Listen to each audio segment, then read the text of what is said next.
This episode is rated PE. Your PE teacher's guidance is advised.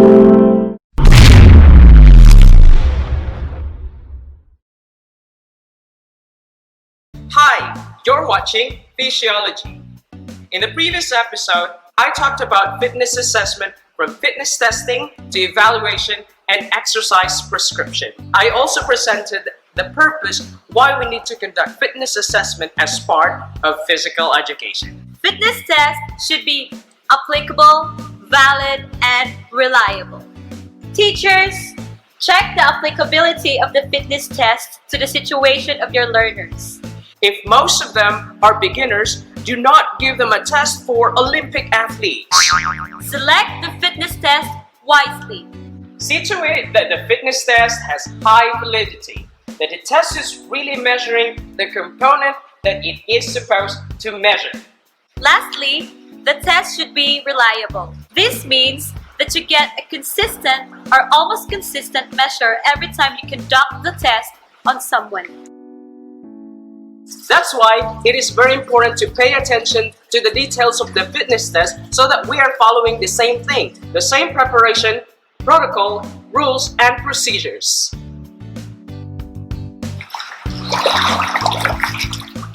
Physiology supports fitness assessment as this is fundamental to differentiating instruction and exercise prescription for learners. Hence, may I present the Physiology Physical Fitness Battery.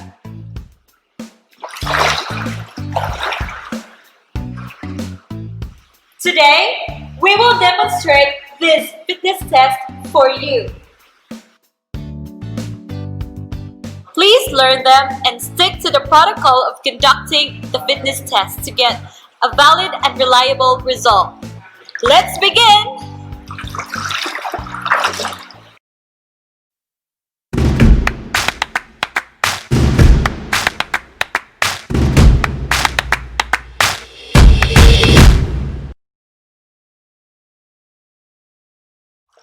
Physiology is pleased to welcome the newest member of the family.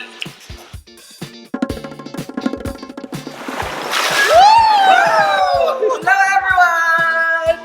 His name is Roden. He's been here in Thailand for 5 years. Celebrate Thailand! He's also a graduate of MSU IIT. Important. Before you participate in fitness testing or any physical activities in PE, check your readiness first. If you are aware of any health problems, please see your doctor and talk to your PE teacher about it.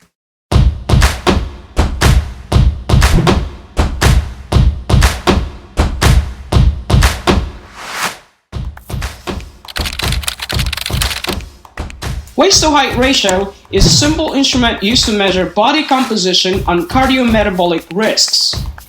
It is applicable both for children and adults regardless of stature. The idea of waist-to-height ratio is to encourage you to keep your waist circumference to less than half your height.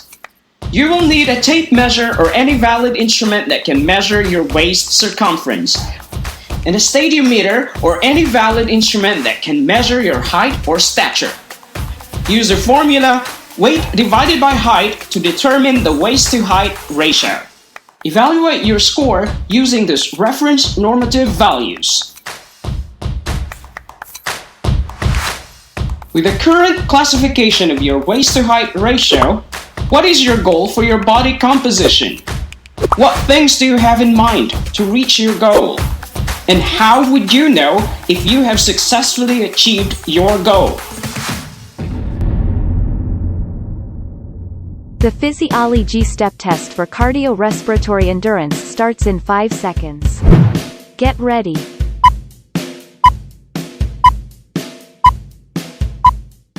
Up, down, down, up, down, down. Step test for cardiorespiratory endurance is a simple test that can easily be performed at school or at home. However, existing step tests have fixed step height, which gives tall individuals more advantage than the shorter ones.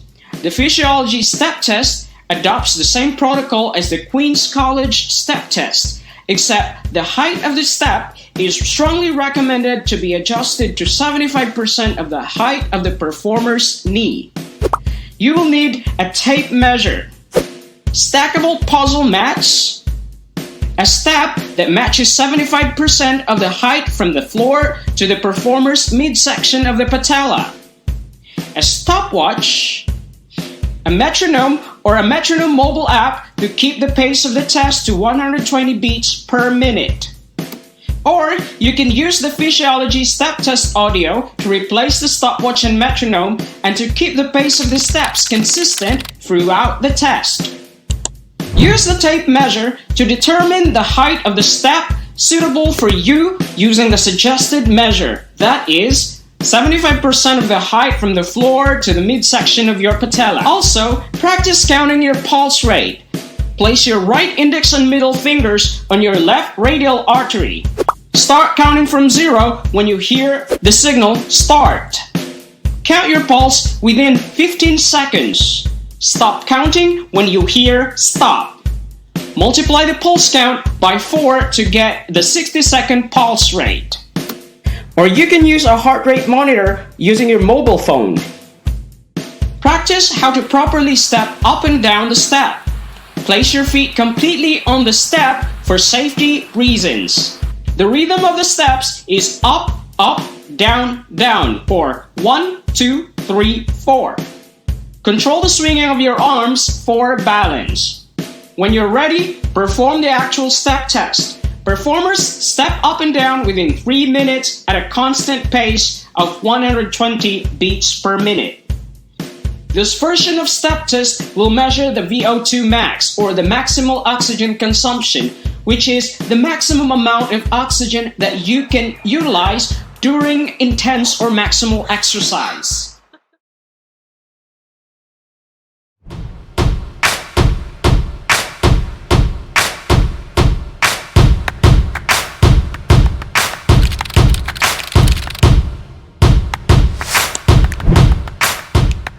The modified sit and reach test version of Physiology makes use of available equipment in the absence of the AccuFlex box.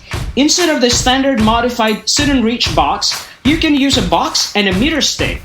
This test measures the flexibility of the hip region, including the lower back, hamstrings, and the back of the legs. You will need a meter stick, a make-it-yourself modified sit-and-reach box with a minimum height and width of 20 centimeters and a maximum height and width of 25 centimeters. Stuff the inside of the box with stones, sand, old or unused books, or any other materials to make the box firm.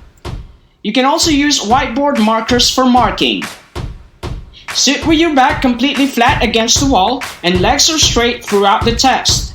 Interlace your thumbs together. The hands create an imaginary triangle shape with the middle fingers as the apex. With your back to the wall and your hands shaped like a triangle, extend your arms enough to make the tester adjust the meter stick. The tip of the middle fingers should be at 0 centimeter. Practice reaching as far as you possibly can and hold the stretch for 3 seconds. The legs are flat on the floor, and in case the back of the knee lifts off the floor, the attempt will be considered invalid. When you are ready, perform the actual modified sit and reach test, the Physiology version. The tester uses the marker to mark reach attempts. Your score is the highest among the 3 attempts. This test uses class norm for evaluation. To calculate your respective class norm, determine the following: the lowest score in your class and the highest score in your class.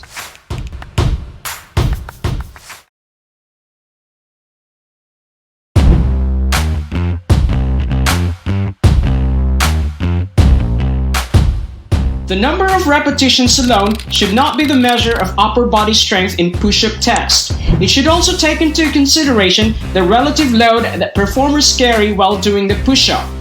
The measure for strength is 1 repetition maximum, or 1 RM, the heaviest load you can carry, which limits you to 1 repetition. In approximation, a regular push-up test performer carries 70% of his or her total body weight.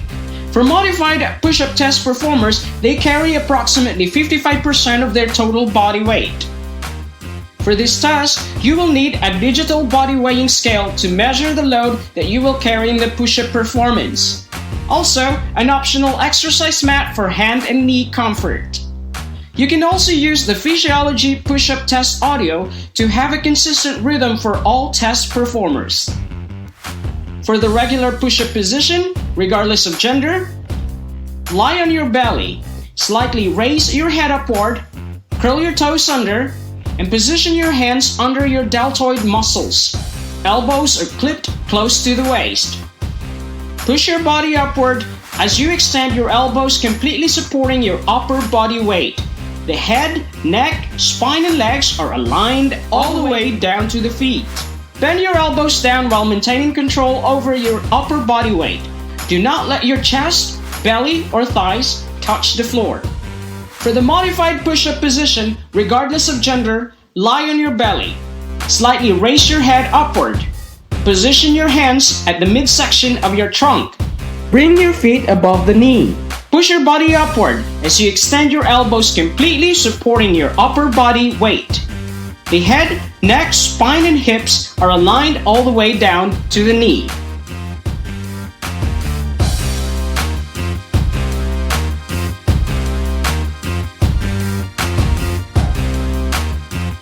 You need to put your hands just below your ribs, not here. Because if you put your hands here, you'll get this angle. It will push you until like... So that's what's going to happen.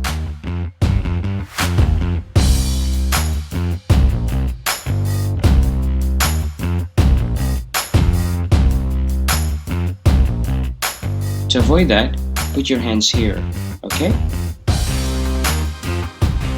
Bend your elbows down while maintaining control over your upper body weight. Do not let your chest, belly, or thighs touch the floor. When you're ready, perform the Physiology push-up test with the audio. To calculate for your score, use the EPLI formula for 1 repetition maximum. This test will also use ClassNorm for evaluation.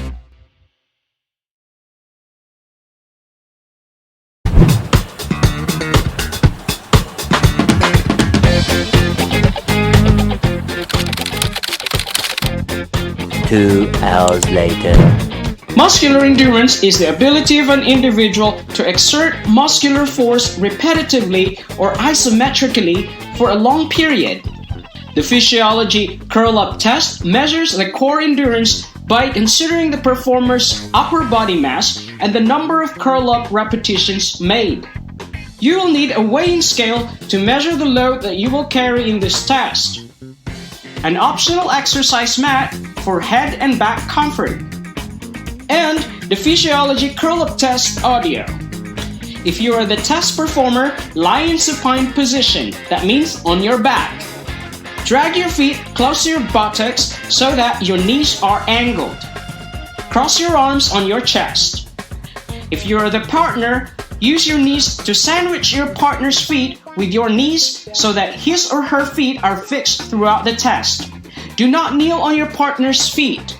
Place your hands below your partner's calf muscles and hold them together so that both knees are fixed throughout the test.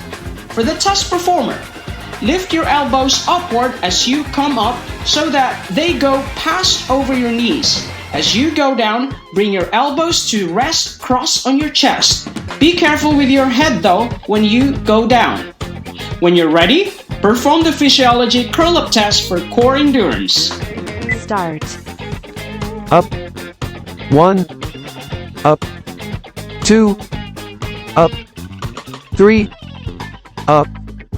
4. To calculate your score, multiply the curl-up load that you carried by the curl-up repetitions that you performed.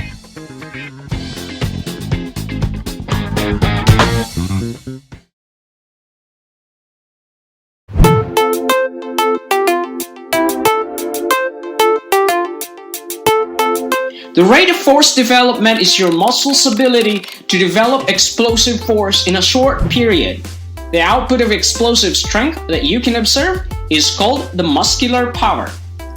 Just like the previous tests, Jump height alone should not be the main score to estimate muscular power, as there are other factors that affects performance, such as the performer's body mass and height.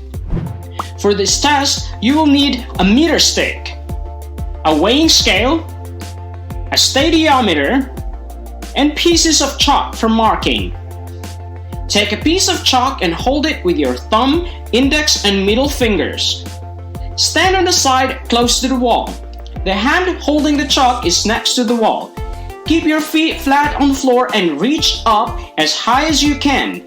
Create a horizontal line using the chalk on your fingertips to mark your standing reach. Stand not too close to the wall.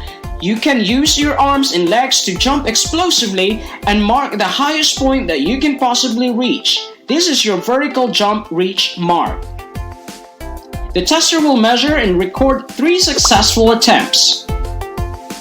Use this formula to determine your peak power. Just like the other tests, this test will also use class norm for evaluation.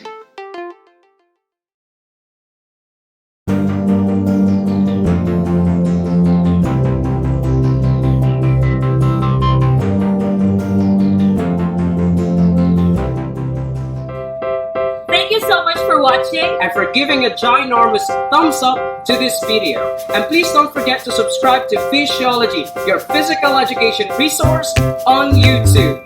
I appreciate it and see you in the next video.